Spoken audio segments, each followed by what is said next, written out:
Relax, aujourd'hui on va découvrir les déterminants ensemble. À Skip, il y a une formule magique à la fin qui marche à tous les coups, donc restez bien jusqu'au bout. Ah, ça commence. Rice. C'est un nom. Il est tout seul, tout nu. Je vais le regarder de plus près pour voir. Quelles informations peut-il me donner? Bah rien. Bon, oui, il s'agit de riz, ça on l'a bien compris, mais en vrai j'ai aucune information dessus. C'est quoi? Un plan de riz? Un bol de riz? Un riz basmati? Thaï? Du riz cantonais? Tout ce que je sais, c'est que ce riz existe. Genre, j'ai aucune idée d'où il se situe, ni quand. Je sais pas à qui il appartient, je ne sais pas combien de riz... attendez, one rice? Two rices? Bon, au moins, j'ai eu une info. Ce nom est indénombrable. Ça veut dire que je peux pas le compter. Donc en fait, je peux même pas évaluer sa quantité, ou alors faudrait que j'ajoute un dénombrable. One grain of rice, two grains of rice. En tout cas, je crois que je n'ai pas le choix. Si le nom rice est seul, je ne peux que le traiter comme une notion, un ensemble. On parle du riz en général. Ce serait cool si on pouvait le mettre dans une phrase. Ah, bah suffisait de demander. I can eat rice. Cool, j'ai un contexte. C'est bien, mais ça change rien. Après réflexion, je vois toujours rice comme un ensemble. On n'est pas plus avancé. A priori, tout ce que je sais, c'est que la personne qui a écrit ce message peut manger du riz. Super ta vie, mec. Trop content de savoir ça. Ah, un autre nom, Spiders. Alors, qu'est-ce que tu peux me révéler? Pareil, rien. Quoique, one spider, two spiders... Ah, cette fois, je peux les compter. Ça veut dire que le nom Spiders est dénombrable. D'ailleurs, il est au pluriel ici. Ça me donne une information sur la quantité d'araignées, ça.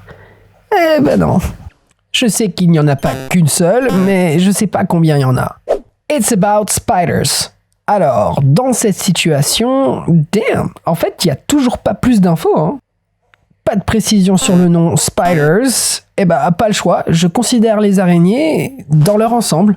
D'ailleurs, si je voulais, je pourrais compléter ces deux phrases sans changer leur sens. I can eat rice in general, it's about spiders in general. Donc en fait, ce vide, cette absence d'information, c'est à ça que ça sert. À désigner quelque chose ou des choses en général. Et ce vide, il est représenté par ce symbole. Et on l'appelle déterminant 0 MDR. Il y a des gens, ils ont inventé un déterminant qui symbolise l'absence de déterminant. Mais ils sont fous! Et en plus, ils ont appelé ça le déterminant 0. Ils auraient pas pu choisir un truc plus cool, genre le déterminant invisible, le déterminant fantôme, le déterminant Inception. Bon, moi je dis ça, je dis rien, hein. Faut pas venir pleurer après si personne s'intéresse à la grammaire. Alors, laissez-moi deviner. Je parie que le déterminant 0, ou plutôt le déterminant invisible, s'il représente l'absence d'information, alors pour avoir plus d'informations, je vais devoir utiliser un déterminant visible. Oui, bon d'accord, un déterminant. Vous aimez bien casser mon délire, hein. Wow. On se calme. Ça fait un peu beaucoup de catégories d'un coup, là. On pourrait pas s'en tenir aux bases pour l'instant? Ah, bah voilà, les articles. Il y en a donc 3. A, an, the. Ah, mais je les ai déjà vus plein de fois, ceux-là. Allez, on va essayer de combler cette fameuse absence d'information avec le premier, juste pour voir. Ah bon, a priori, je peux pas mettre n'importe quoi, n'importe où. Si A ne peut pas être placé devant Rice, c'est sûrement qu'il ne fonctionne pas devant les noms qu'on ne peut pas compter, les indénombrables. Mais alors, si j'utilisais un dénombrable à la place, on va se servir du même que tout à l'heure. I can eat a grain of rice. Ah, ça fonctionne. Et s'il ne peut pas fonctionner avec spiders, ça veut dire que l'article E ne peut pas être compatible avec les noms au pluriel. Alors, si on changeait...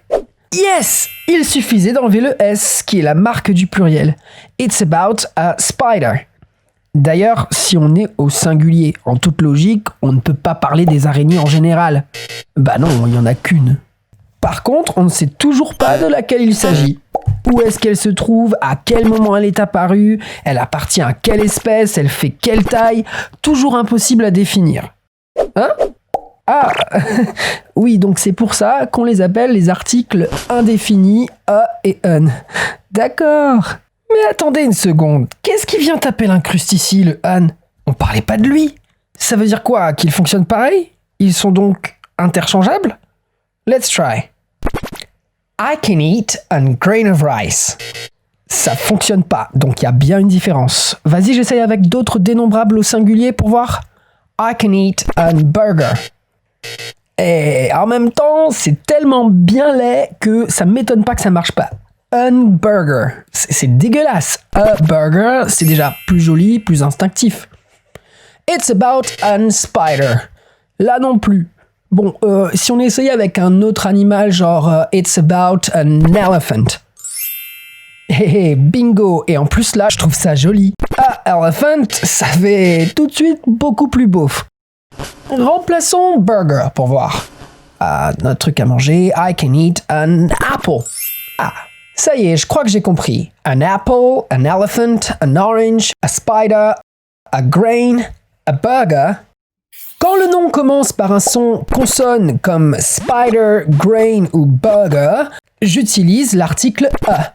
Mais quand il commence par un son voyelle comme apple, elephant ou orange, j'utilise un.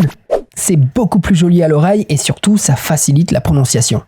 Recap. Le déterminant 0 se place devant des indénombrables ou des noms au pluriel. Et les articles indéfinis seulement devant des dénombrables au singulier. Par contre, il n'y en a aucun qui est spécifique. Ils sont tous génériques. On n'a aucune réelle information et encore moins de précision. Il y a bien un déterminant qui indique que le nom est identifié, qu'on sait exactement de quoi il s'agit. Non?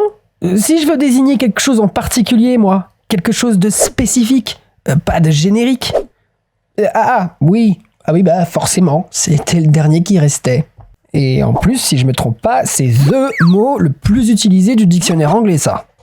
Alors voyons ce qui se passe si on l'utilise avec nos exemples de départ. I can eat the rice, it's about the spiders. Yay! Trop bien, ça fonctionne. Et avec les exemples dénombrables au singulier, I can eat the grain of rice, it's about the spider. Hey, c'est trop bien, c'est pratique, ça veut dire que l'article the peut être placé devant n'importe quel nom, qu'il soit indénombrable ou dénombrable, au pluriel, au singulier. Et cette fois, il n'y a pas de confusion. Si l'énonciateur a utilisé the, c'est parce qu'il considère que je suis au courant de quel riz il parle. Donc, a priori, je peux reconnaître tout de suite, sans hésiter, de quel riz il est en train de parler. Genre, si j'ai mangé du riz la veille avec cette personne, je comprends tout de suite de quoi elle est en train de parler. Dans le deuxième exemple, il considère que je sais exactement de quel groupe d'araignées il s'agit. Peut-être qu'il a mentionné ce type d'araignée juste avant dans la conversation. D'ailleurs, complétons cet exemple pour le rendre un peu plus représentatif. It's about the spiders of South America. Tiens, j'ai bien envie de tester avec les exemples de tout à l'heure. Alors, ça fonctionne, rien à signaler. I can eat the apple, it's about the elephant. Mais il y a un truc là. The apple, the rice, the elephant, the spiders. Ok, donc ça veut dire que même s'il s'écrit toujours de la même manière, il se prononce the devant un son consonne, comme dans the rice ou the spiders, et il se prononce the devant un son voyelle, comme the apple ou the elephant. À tous les coups, ça, c'est aussi pour nous permettre de faciliter notre prononciation. Et donc cet article, c'est forcément l'article défini. Quand la personne à qui le message est adressé ne peut pas identifier le nom, alors on utilisera le déterminant 0 ou les articles indéfinis a et un. Par contre, si la personne réussit à identifier immédiatement le nom, alors on utilisera l'article défini the.